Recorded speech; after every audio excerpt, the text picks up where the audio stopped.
Welcome back to your channel Tripitak. आज हम लोग शुरू करने जा रहे हैं वही जो हम कल छोड़ के गए थे, उसी को आगे बढ़ा रहे हैं। क्या तो लूसेंट वाला जो हम स्टार्ट लिए हैं, एनसीईआरटी की सीरीज चल रहा है, बाकी भी यहाँ पे पीवाईक्यू वगैरह चल रहा है, तो थोड़ा सा इसमें गैप हो गया है, बट हम लोग शुरू करते हैं। लूसेंट में हम मौर्यन एम्पायर कराए थे, यही 1-2 दिन पहले की बात है। तो मौर्यन एम्पायर फिर एपिग्राफिकल एविडेंसेज अलग से समझाए हम। मौर्यन एम्पायर का जो पहला वीडियो है ना, उसमें अशोक के खानदान के बारे में हम अच्छे से नहीं बताएं कि अशोक का नाम कहाँ पे किस तरीके से पड़ा, कौन से जगह से क्या क्या लिया गया, उसकी मम्मी कौन है, उसके पापा तो सबको ही जानता है, मम्मी कौन है, मम्मी का नाम क्या है, बीवी का नाम क्या है, बच्चे का नाम क्या है, वो एक अलग से अशोक के वंशावली चंद्रगुप्त और बिंदुसार तक समझा दिए थे। उसके बाद कुछ और पढ़ाने लगे थे। तो अशोक का जो वंशावली है, अशोक के बाद जो अशोक के लोग हैं, अशोक का फैमिली है, उसको हम लोग समझेंगे। बट आज हम लोग मौर्यन का जो एडमिनिस्ट्रेशन वगैरह है उसको समझने का कोशिश करेंगे। तो चलिए शुरू करते हैं। देखिएगा मौर्यन एडमिनिस्ट्रेशन, और हाँ वीडियो बाइलिंगुअल रहेगा, आप लोग देखिए और पूरा सीरीज कंप्लीट कीजिए, ठीक है। और जो भी क्वेश्चन हो कमेंट में जरूर पूछिए, हम लोग जरूर से जरूर आंसर देने का कोशिश करेंगे। चलिए मौर्यन एडमिनिस्ट्रेशन के बारे में अगर हम बात करें तो इसका हिंदी क्या हुआ, वीडियो बाइलिंगुअल रहेगा ना। तो मौर्य प्रशासन, ठीक है। प्रशासन क्या होता है, कोई एक क्षेत्र, ठीक है, जहां पे आप शासन करते हैं, तो आप इसको किस तरीके से शासित कर सकते हैं, मतलब कैसे, how to govern the nation और अ रीजन, तो उसी को हम लोग एडमिनिस्ट्रेशन कहते हैं। समझ में आया? तो मौर्यन एडमिनिस्ट्रेशन से शुरू करते हैं। तो देखिए मौर्य का प्रशासन के बारे में अर्थशास्त्र में लिखा है, मेगास्थनीज ने इंडिका में लिखा है। अर्थशास्त्र किसका बुक है, तो कौटिल्य का बुक है, चाणक्य का बुक है। चाणक्य को विष्णुगुप्त भी कहते हैं। एक क्वेश्चन है विष्णुगुप्त से याद आया, विष्णु पुराण कौन से राजवंश को डेडिकेटेड है, या विष्णु पुराण में कौन से राजवंश के बारे में पता चलता है, ठीक है। आप लोग कमेंट में जरूर बताइए, आगे समझिए। ये कुछ टॉपिक्स हैं 11, जिसमें end of Maurya last topic होगा, इसको समझेंगे। और अशोक का जो जेनोलॉजी या वंशावली है उसको हम कंप्लीट करेंगे अगले वीडियो में, इसको कंप्लीट करने के बाद कर देंगे। देखिएगा यहाँ पे मौर्यन एडमिनिस्ट्रेशन को हम लोग समझना शुरू करते हैं, ध्यान से देखिए।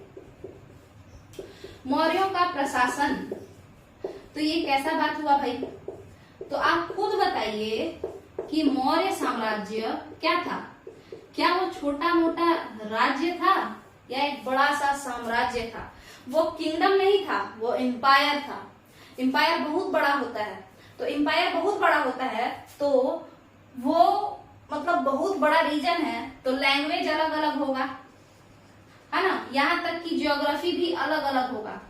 कोई रीजन तो अफगानिस्तान का पहाड़ी क्षेत्र होगा, तो कोई पटना का मैदानी क्षेत्र यानी प्लेन एरिया होगा, तो कोई हिली एरिया होगा।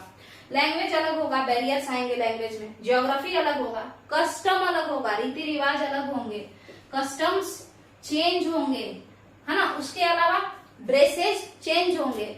जो लोग गर्मी वाले जगह पे रहेंगे गर्मी वाला कपड़ा पहनेंगे, ठंडे वाले जगह पे रहेंगे ठंडे वाले कपड़ा पहनेंगे।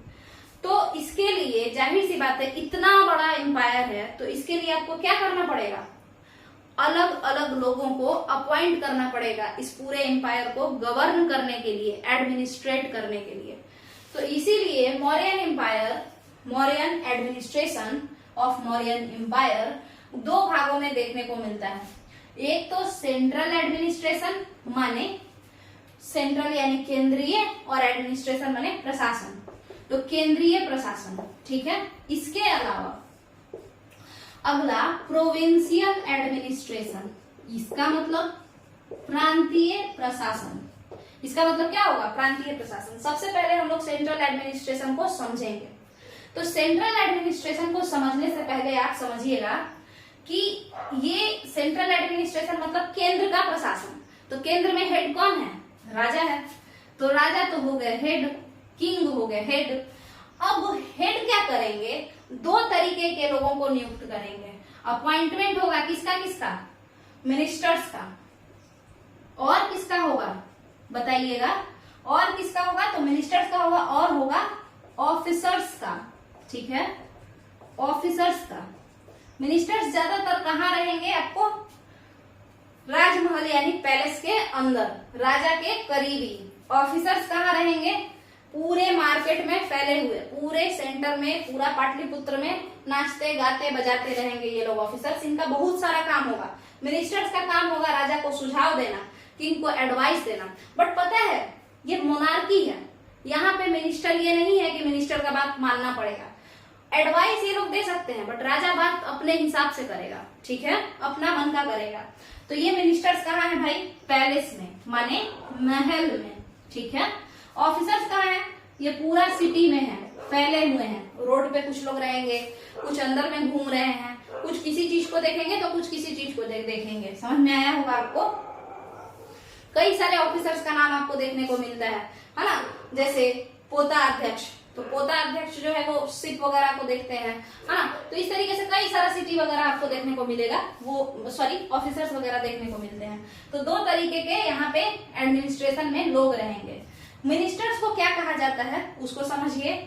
अर्थशास्त्र, कौटिल्य के अर्थशास्त्र में तीर्थास लिखा हुआ है। तीर्थास शब्द किसके लिए है? तीर्थास कहिए, हिंदी में तीर्थ कहिए। ये इन्हीं मंत्रियों के लिए है।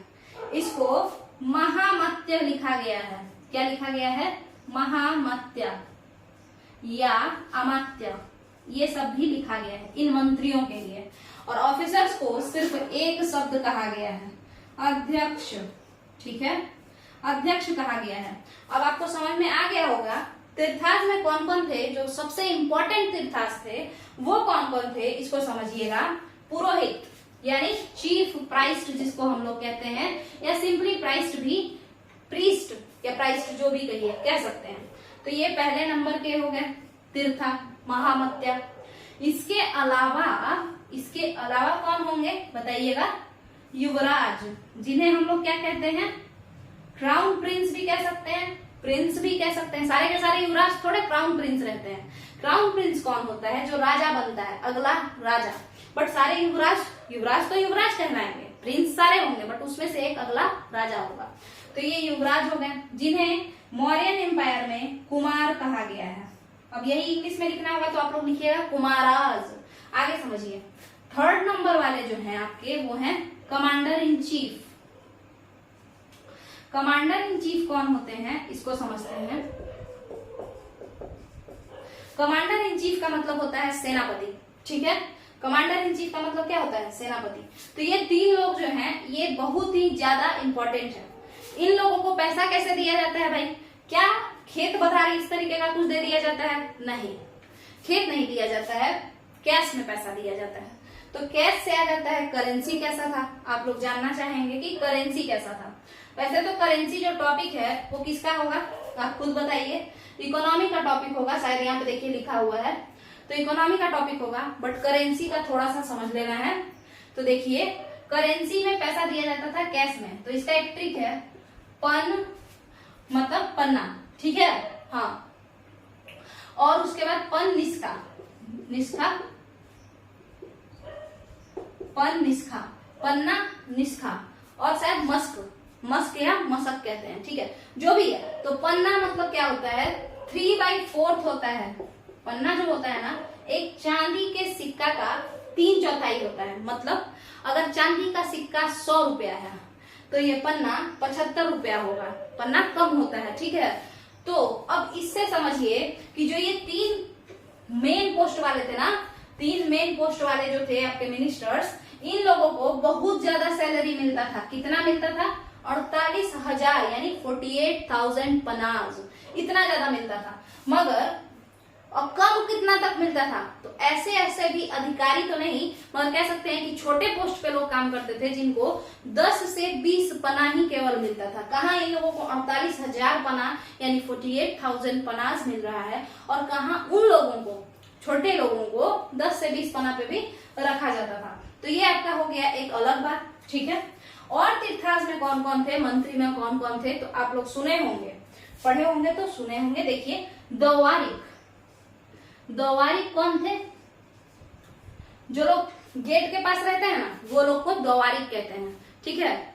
मतलब गेट का मिनिस्टर एक तरीके से, वहां से कौन आ रहा है कौन जा रहा है, ठीक है। इसके अलावा अंतपाल, ठीक है, दुर्गपाल, ये लोग जो हैं ये सारे लोग आपको देखने को मिलते हैं। अंतपाल कौन है? जो बॉर्डर पे बैठा है। तो वो लोग हो गए, है ना, बॉर्डर वाले जो मिनिस्टर, सारा बॉर्डर को जो कंट्रोल कर रहे हैं, बॉर्डर के बारे में सारा नॉलेज दे रहे हैं। अब इस बॉर्डर वाले बात को ये घर बैठे कैसे जानेगा? इसका मतलब है कोई ना कोई तो जासूस होगा, कोई ना कोई तो एस्पियोनेज सिस्टम होगा, गुड़ पुरुष जासूस होगा, है ना, स्पाई होगा, जिससे जो किया कि इसको बताएगा इसका अपना खास आदमी, इसका सोर्स, और ये बताएगा राजा को। कौन? ये दवारी नहीं, अंतपाल। अंतपाल मतलब जो बॉर्डर का जो हेड होता है ना, उसको हम बोल रहे हैं। अब आगे समझते हैं, यहां तक का तो आपका क्लियर हो गया है, इसके बाद आगे समझते हैं। देखिएगा, इसके बाद देखिएगा, यहाँ पे अंतपाल ये सब हो गया ना। अब आगे समझते हैं। देखिए यहाँ पे थोड़ा सा यहाँ पे साउंड ज्यादा होता है, और अभी मेरे पास माइक खरीदने भर का पैसा है ही नहीं, तो आप लोग थोड़ा बेयर कीजिएगा, यहाँ पे थोड़ा बर्दाश्त कीजिएगा। बाकी जैसे ही मोनेटाइज हो जाएगा ये चैनल, अभी तो कुछ ही दिन पहले खुला है, आप लोग देखते हैं बहुत सारे लोग, मतलब 1500 के लगभग व्यूज जा रहा है अभी, मगर सब्सक्राइब काफी कम लोग कर रहे हैं। तो ऐसा है कि प्रॉब्लम भी बताइए अगर नहीं पसंद आ रहा है तो, है ना। अदरवाइज अगर पसंद आ रहा है तो प्लीज इसको सब्सक्राइब कीजिए, ताकि ये जल्दी से जल्दी मोनेटाइज हो, जिससे हमको और ज्यादा मोटिवेशन मिले बनाने के लिए भी, और रिसोर्सेज भी जो जरूरी है, जैसे कहीं से भी कुछ भी आवाज आ जाता है तो वो आवाज ना आए, तो उससे अच्छा बनेगा ना वीडियो। तो आगे समझते हैं। देखिए, तो ये जो है राजा जो है, ये तो 3-4 लोग का बता दिए। अब दवारी के बारे में आपको बताएं, है ना, कि जैसे जो गेट पे रहता है वो वाला मिनिस्टर, गेट के बारे में सारा नॉलेज रखेगा, वो कौन आया, कौन एंट्री लिया, कौन बाहर गया, वो सब। अंतपाल बॉर्डर वाले स्टेट्स का नॉलेज रखेगा। अब ये नॉलेज घर पे बैठे बैठे कहाँ से लेगा? वो राजमहल में बैठे बैठे। तो स्पाई होंगे, जरूर यहाँ पे कोई स्पाई होगा, है ना, जासूस होगा। तो जासूसों को मेगास्थनीज ओवरसियर कहते थे। याद रखिएगा, जासूसों को मेगास्थनीज ओवरसियर कहते थे, ठीक है। आगे समझते हैं। और भी एग्रोनोमोई को किसको कहते थे? तो डिस्ट्रिक्ट मजिस्ट्रेट को, यानी राजुका को एग्रोनोमोई कहते थे। समझ में आया? ये अलग अलग बात है। अस्तिनोमोई सिटी के हेड को कहते थे, समझ में आया? डिस्ट्रिक्ट के हेड को एग्रोनोमोई, सिटी के हेड को एस्तिनोमोई, एसटी सिटी। चलिए, ये सब ऐसे ही है, वनडे एग्जाम में कुछ भी पूछते रहता है, आप लोग को ध्यान देना पड़ेगा। तो ये तो हो गया आपका सेंट्रल एडमिनिस्ट्रेशन, जिसमें हम मिनिस्टर्स की बात किए। इसके बाद कुछ ऑफिसर्स भी होते हैं, कई सारे ऑफिसर्स आपको देखने को मिलते हैं। वही मान के चलिए, एक तो हम आपको बताएं कि गेट पे जो है मिनिस्टर गेट का नॉलेज रखेगा सारा, तो अब वो तो पैलेस में बैठा है, तो यहाँ पे जो ऑफिसर होंगे, जैसे मानाध्यक्ष, ये क्या करेंगे? सर्वे करेंगे, कितना लोग बाहर आया गेट के, कितना लोग अंदर गया गेट के। अब आप कहेंगे कितना गेट था, तो आपको पता होगा कि मेगास्थनीज एक अपने ट्रेवल अकाउंट यानी इंडिका में बताए हैं कि जो पाटलिपुत्रा था ना, वो चारों ओर से घिरा हुआ था, फोर्टिफाइड था, ठीक है। और फोर्टिफिकेशन के साथ साथ समझ लीजिएगा, उसको पार करने से पहले एक गड्ढा था, ठीक है, तो वो अलग बात है।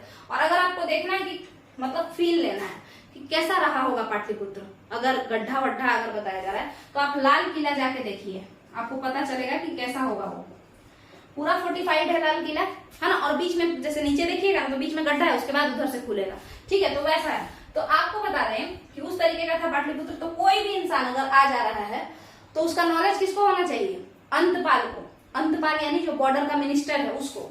मगर उसका सर्वे कौन रखेगा, मतलब लेखा जोखा कौन करेगा उसका? तो वो तो करेगा माना अध्यक्ष। इसका नाम ही होता था माना अध्यक्ष। ऑफिसर को उस समय अध्यक्ष कहते थे, मंत्री को महामात्य या फिर क्या कहते थे? तीर्थाज कहते थे, तीर्थ कहते थे। तो ये हो गया आपका। अब बताइए, सेंट्रल एडमिनिस्ट्रेशन का जितना भी काम होता था, टैक्स कलेक्ट करना, यानी पाटलिपुत्र के अगल बगल का टैक्स कलेक्ट करना है, पाटलिपुत्र में कोई बात फैलाना है, कुछ भी करना है, सारा कौन देखते थे? राजा खुद देखते थे, ठीक है। और राजा खुद देखते थे, ठीक है, राजा खुद देखते थे, टैक्स कलेक्ट करवा के ये लोग ले आते थे। यहाँ पे बहुत ज्यादा दिक्कत नहीं था, ठीक है। इतने दूर को, मतलब पाटलिपुत्र और उसके अगल बगल के रीजन को गवर्न करना बहुत ज्यादा प्रॉब्लम वाला बात नहीं था, ठीक है। मगर प्रोविंशियल एडमिनिस्ट्रेशन जब आप देखेंगे तब आपको समझ में आएगा कि क्या मौर्यन एम्पायर सही में एम्पायर था, क्या इतने बड़े राज्य पे इसका पूरा कंट्रोल था या नहीं था। इसको देखते हैं। देखिए, इसके बाद पता है तीर्थ टोटल कितने थे मौर्यन एम्पायर में? आप खुद बताइए अगर किसी को पता है तो तीर्थ जो है वो टोटल थे 18। कितने थे तीर्थ? मतलब कोई तीर्थ स्थान नहीं, मंत्री, ठीक है। अर्थशास्त्र कहता है कि टोटल 18 तीर्थ थे मौर्यन एम्पायर में। वो 18 तीर्थ का हम एक अलग से वीडियो बना देंगे, आप लोग को देखना होगा, आप लोग देख लीजिएगा। हालांकि वो उतना इंपॉर्टेंट होता नहीं है पूरा का पूरा याद करना, और सबसे इंपॉर्टेंट बात, नाम से ही पता चल जाता है कि ये किससे रिलेटेड मंत्री होगा। चलिए शुरू करते हैं। सेंट्रल एडमिनिस्ट्रेशन का हेड राजा था, काम करवाता था मंत्री से, नहीं सलाह लेता था मंत्री से। ऑफिसर्स यानी अध्यक्ष से काम करवाता था। ये हो गया आपका। अब प्रोविंशियल एडमिनिस्ट्रेशन को समझिए।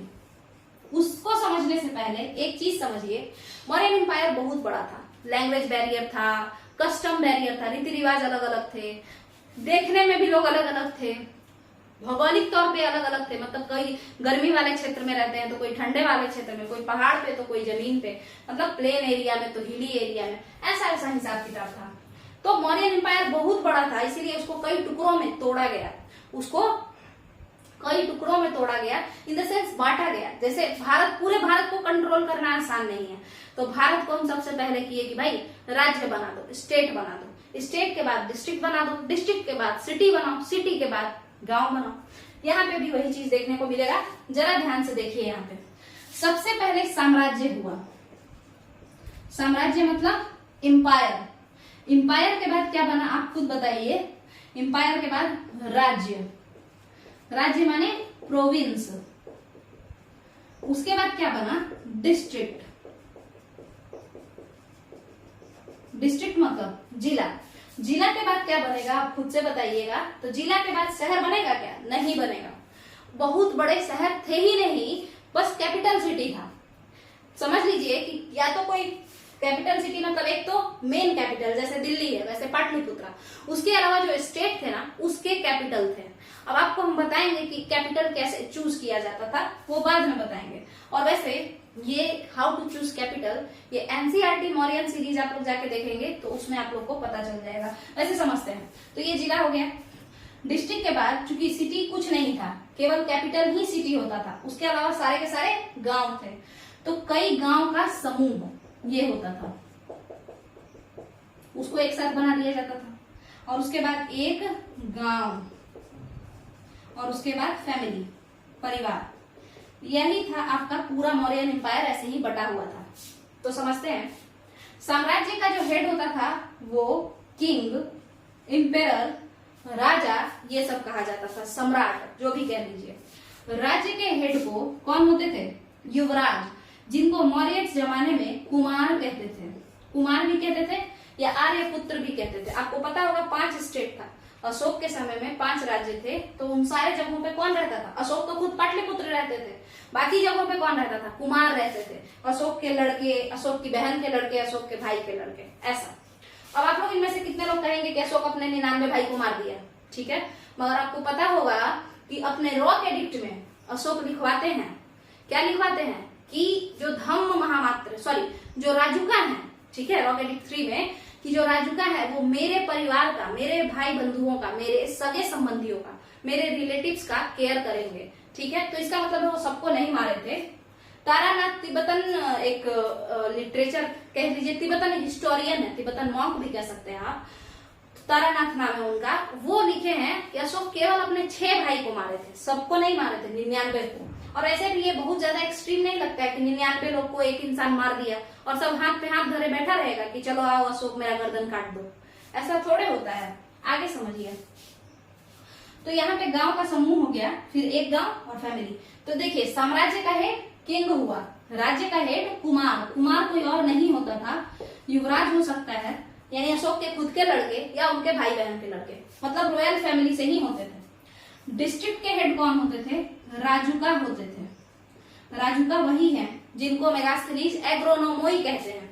राजुका जस्टिस देते थे। आपको पता होगा पहले के जमाना में, मतलब ब्रिटिश एम्पायर के समय में भी डिस्ट्रिक्ट मजिस्ट्रेट, कलेक्टर भी होता था। डिस्ट्रिक्ट कलेक्टर मतलब पैसा भी कलेक्ट करता था और उसके साथ साथ क्या करता था, खुद बताइएगा। तो उसके साथ साथ जजमेंट भी देता था, न्याय भी करता था, पनिशमेंट भी देता था। अभी भी आप देखिएगा जो एग्जाम में आता है मजिस्ट्रेट घूमने के लिए, एग्जाम में मजिस्ट्रेट सब घूमने के लिए आता है, तो वो किसके पावर से आता है, डिस्ट्रिक्ट मजिस्ट्रेट उनको साइन करके देते हैं, और वो लोग चोरी करने पे पकड़े जाने पर पनिशमेंट तो देते हैं ना। यानी कि अभी भी डीएम के पास कुछ तो पनिशमेंट वाला पावर होगा। आगे समझिए। तो ये राजुका है। इसी में जैसे कलेक्टर जो होता है ना, कलेक्टर का उस समय क्या नाम था हम आपको बताते हैं। ये केवल और केवल जस्टिस के लिए था, राजुका का पैसा कलेक्ट करने का काम नहीं था, जस्टिस के लिए था राजुका। कलेक्टर उस समय क्या कहा जाता था, जो पैसा कलेक्ट करता था उसको सन्निधाता और संहर्ता कहा जाता था। ठीक है, वो हम लोग इकोनॉमी में पढ़ेंगे क्या कि सन्निधाता कौन है और संहर्ता कौन है, वो हम लोग उस समय पढ़ेंगे कि सन्निधाता कौन है और संहर्ता कौन है। चलिए यहाँ समझते हैं। ये मंत्री हो गया, ऑफिसर हो गया, ये सब तो ठीक है। ये साम्राज्य का हेड किंग हो गया, राज्य का हेड कुमार हो गया, डिस्ट्रिक्ट का हेड राजुका हो गया। ध्यान से देखिए, डिस्ट्रिक्ट का हेड राजुका हो गया। गांव का समूह, गांव के समूह का हेड मतलब 10 गांवों का हेड, उसको गोप कहते थे। क्या कहते थे? गोप। और ये इंग्लिश में रहेगा तो गोपा लिखा रहेगा, GOPS। मगर ये गोप कहीं बदमाशी ना कर ले, कहीं अपने आप को बहुत काबिल ना लगाने लगे, इसीलिए गोप के साथ क्या किया गया कि गोप पे नजर रखने के लिए, गोप पे चेक एंड बैलेंस बनाने के लिए एक अलग ऑफिसर का अपॉइंटमेंट होता है और उस ऑफिसर का नाम रहता है स्थानिक। स्थानिक मतलब इस रीजन का कोई बढ़िया आदमी, कोई वेल्दी आदमी, कोई ऐसा आदमी जिसके पास पावर भी है, जिसके पास पैसा भी है, तो वैसा आदमी को अपॉइंट किया जाता था जो कि गोप से डरे नहीं, है ना। और वो गोप पे नजर रखता था कि कहीं गोप कुछ गलती ना कर दे। ठीक है, तो गोप हो गया। और उसके बाद एक गांव का जो हेड होता था, एक गांव का जो मुखिया होता था, मौर्यन एम्पायर में मुखिया को ग्रामणी कहते थे। क्या कहते थे? ग्रामणी। ठीक है, और उसके बाद फैमिली का हेड कौन होता है तो सब कोई जानते हैं, पिता होता है। चलिए, तो ये हो गया आपका, इस तरीके से बटा हुआ था ये। ठीक है, इतने भागों में बटा हुआ था मौर्यन एडमिनिस्ट्रेशन। ठीक है, तो अब बात कर रहे हैं कुमार लेवल वाला, यानी प्रोविंशियल एडमिनिस्ट्रेशन कैसा था, है ना। तो प्रोविंशियल एडमिनिस्ट्रेशन कैसा था, तो उसमें भी वही बात है, कुछ तो कुमार तो खुद हेड होंगे, उसके बाद फिर वही ऑफिसर्स होंगे और मंत्री होंगे। ठीक है, ऑफिसर्स होंगे और मंत्री होंगे, है ना। तो देखिएगा, कुमार होंगे, ऑफिसर्स होंगे, मंत्री होंगे, उसको हम लोग समझेंगे। देखिए, कुमार क्या हो जाएंगे? हेड हो जाएंगे। कुमार कौन है? युवराज या रॉयल फैमिली का कोई इंसान, जरूरी नहीं है कि अशोक के ही लड़के। कुमार हो गए, यहाँ आ जाइए। अब यहाँ पे मंत्री होंगे, मंत्री यानी मिनिस्टर्स, मिनिस्टर्स वही सब होंगे। यहाँ पे भी एक इनको असिस्ट करने के लिए कुछ मिनिस्टर्स रहेंगे। उसके अलावा ऑफिसर्स होंगे। ऑफिसर्स कौन कौन से होंगे? जैसे धम्मा महामात्रा,